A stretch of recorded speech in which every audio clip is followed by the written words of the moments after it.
Pagi ini, Roh Kudus menyadarkan saya bahwa tujuan Dia membawa kita mengalami perombakan jati diri dengan kuasa firman dan rohnya adalah agar kita dapat menjadi kirbat baru untuk membawa realita kasih ilahinya. Dunia ini dan roh-roh jahat terus mencetak diri kita menjadi pribadi yang egois, serakah, cabul, cinta akan uang, cinta dunia, dan cinta diri sendiri. Sehingga dengan leluasa, musuh bisa terus memakai diri kita untuk menyebarluaskan kebencian, stres, kemarahan, kesombongan diri, pemberontakan, dan lain-lain dalam dunia ini. Pribadi-pribadi yang terus membawa pola dunia dan menularkan pola tersebut ke banyak orang yang bertanggung jawab untuk makin gelapnya dunia ini.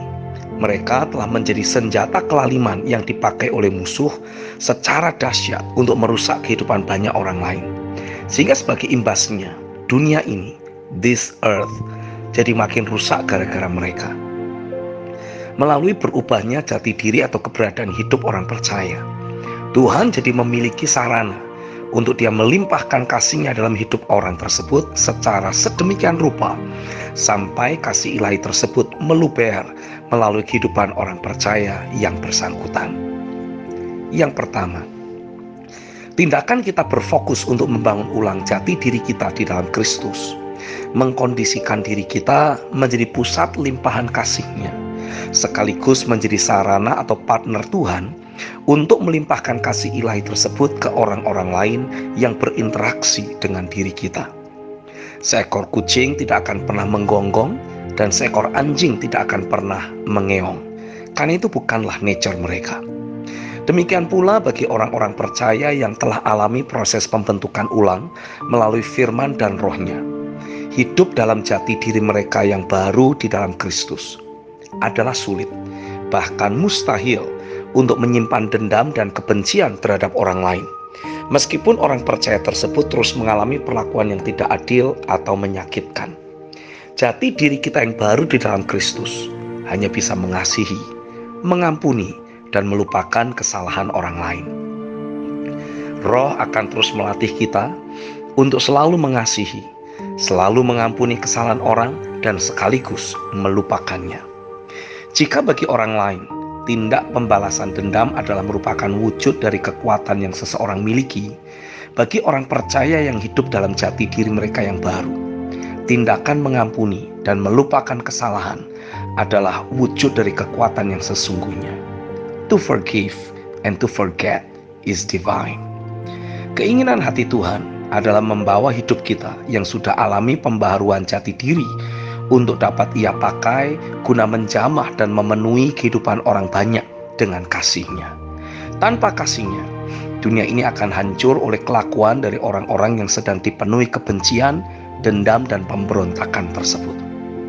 Yang kedua, jangan biarkan distraction dari musuh merusak kembali pola ilahi atau jati diri kita yang baru di dalam Kristus yang sudah mulai dibangun Tuhan.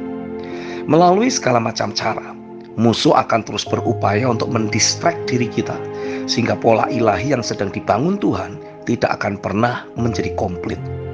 Kurang lebihnya sama seperti saat kita mengendarai kendaraan di jalanan. Meski kita sudah berhati-hati, tapi seringkali orang-orang lainlah yang bertindak serampangan di jalanan.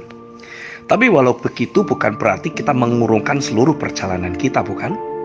Yang harus kita lakukan hanyalah bertindak menjadi ekstra hati-hati. Itulah yang harus kita lakukan dalam kehidupan ini. Teruslah melanjutkan perjalanan profetis yang ada. Berfokuslah untuk terus membangun jati diri kita yang sesungguhnya di dalam Kristus. Meski musuh terus berusaha untuk mendistract kita dengan segala macam cara, berupaya kembali membuat kita untuk menjadi pribadi yang penuh dendam, penuh kebencian, cabul, egois, dan lain-lain. Yang harus kita lakukan adalah terus fokus untuk memastikan selalu ada pekerjaan firman dan roh dalam hidup kita, sambil mewaspadai berbagai upaya musuh yang mencoba memanfaatkan berbagai peristiwa, fakta, atau situasi yang sedang terjadi dalam hidup kita.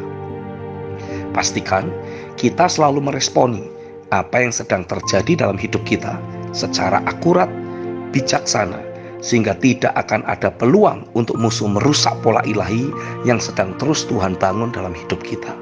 Mintalah selalu untuk hidup kita dipenuhi oleh kasih-Nya, hingga meluber keluar melalui hidup kita. Pastikan saja nature hidup kita terus tercetak menjadi ilahi. Amin.